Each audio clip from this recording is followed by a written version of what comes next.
Parliamentary reporters dictation number 17 at the speed of 140 words per minute from Kailash Chandra shortened transcriptions number 190 191. Last 5 seconds. Yes. Ready. Start. Mr. Chairman, the Finance Minister referred in March last to the difficulty of obtaining the foreign exchange required for the second 5-year plan. He referred to it again in May last, but he said that whatever the difficulties might be, he believed that sufficient resources would be available for the hard core of the plan. In other words, he thought that certain projects which were included in the phrase hardcore of the plan could be carried through, while certain other schemes or projects might have to be left out. His last statement on this subject was made a few days ago in another place. The word that is favored now by the government with regard to the plan is rephasing. The Planning Commission and the government are now engaged in rephasing the plan. The Finance Minister, while referring to this, said that whatever the people spoke of the rephasing of the plan or of the allocation or reallocation of priorities, it meant that a little pruning was implicit in the re-examination of the plan. Now, sir, we should like to know what exactly this rephasing means. The Planning Commission may not have finished its examination of the question, but I think we can be usefully told on what principles the government are proceeding and what is the extent to which a reduction is likely to be made in the cost of the plan. I read a few days ago, sir, in a daily that it was being considered whether the fertilizer projects might be cut out of the plan. Now the Finance Minister has told us that what constitutes the hardcore of the plan is the production of steel, mining, transport and power. Now, is the production of food essential for carrying out of the plan or not? Is it included in the hardcore of the plan, or has it been given a lower priority than steel and other things? It is very important for us to have this information because we can form our judgments with regard to the rephasing of the plan in connection with the measures that are to be placed before this house very soon, only when we know that the ideas of government on these subjects are. It may not be possible for the Honorable Finance Minister to state what the exact extent of the reduction in expenditure will be. At one time, sir, we are told that all the schemes in the plan stood or failed together. If greater industrialization was needed, it was necessary that more food should be produced, that education should be spread so that people who can understand the latest technological processes might be available and so on.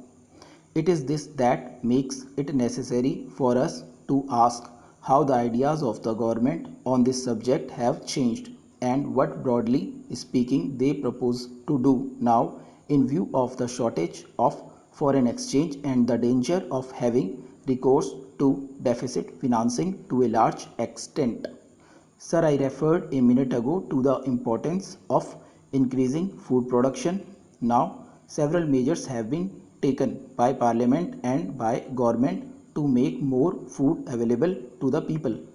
The Essential Commodities Act was amended last year in order to give government the power to requisition stocks believed to be hoarded by grain dealers. Then it was announced that India was being divided into a number of zones because it was believed that restrictions on the free movement of food grains would bring down their prices and consequently lessen the temptation to hoard. Then, sir, in addition to this, the Reserve Bank asked the scheduled banks to reduce the advances made by them for the purchase of food grains because it was believed that the bank advances were being used in order to buy more and more food grains and hoard them.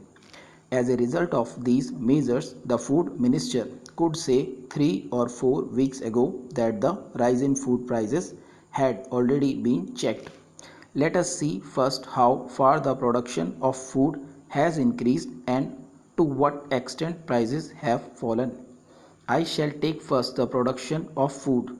The Planning Commission, in its review of the work in the first year of the second plan, said that according to the food production program, an addition in food production potential of about 2.5 million tons was expected to be realized in 1956-57, and that increase in production is estimated to be of the order of 1.4 million tons.